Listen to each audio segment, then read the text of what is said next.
Yo, AutoAce fam!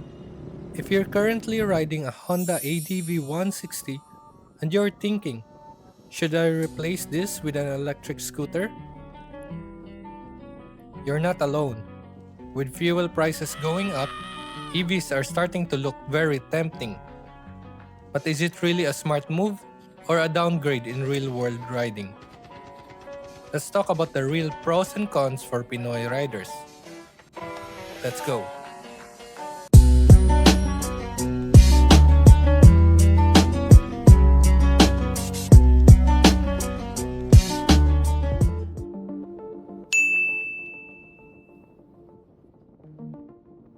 First, let's be clear.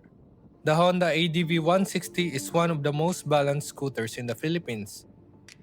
It's strong, comfortable, and built for real roads. Humps, potholes, even light flooding. So replacing it is not a simple upgrade.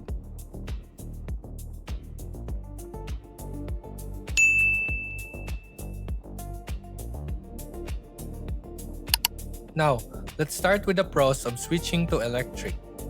Number 1. Fuel savings. Instead of spending on gasoline, you just charge. For daily commuting, this can cut your expenses significantly over time.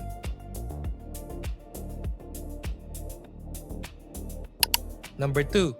Low maintenance. No oil changes, no engine wear, fewer moving parts. That means fewer trips to the mechanic.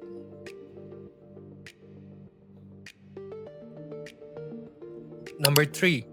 Smooth and quiet ride.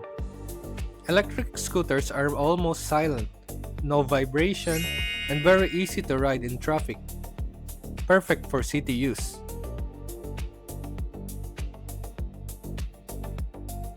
And number 4. Eco-friendly image. No emissions, cleaner ride, and more future-ready.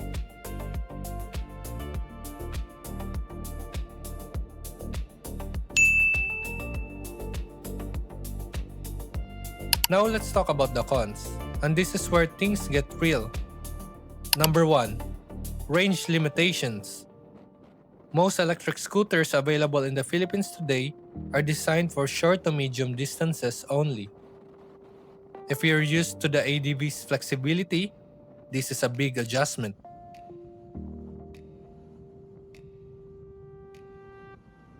Number 2. Charging access. If you don't have your own parking space or easy access to charging, this becomes a daily problem. Unlike gas stations, charging is still limited. Number 3. Road capability. Let's be honest, most electric scooters are not built like the ADV 160. Lower ground clearance, lighter suspension, and not ideal for rough roads, floods, or long rides. This is a major downgrade if you're used to ADV's versatility.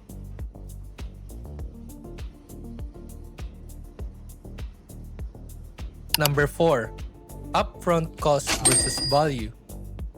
Some EV scooters are still expensive compared to what you get, and resale value is still uncertain in the Philippine market.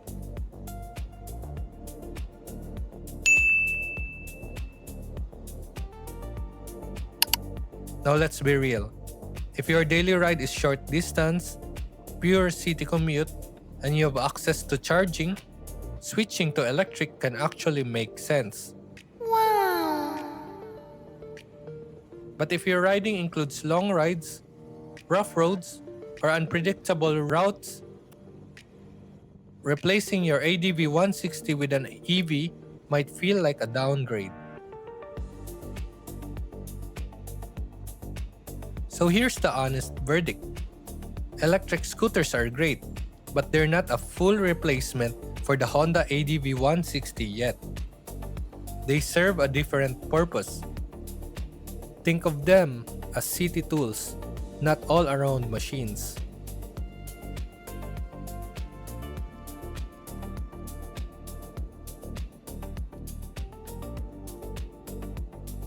AutoAce fam, would you trade your ADV for electric or stick with gasoline for now? If this helped you think it through, please like, subscribe, and share this with someone considering the switch. Ride safe, ride smart. Thanks for watching.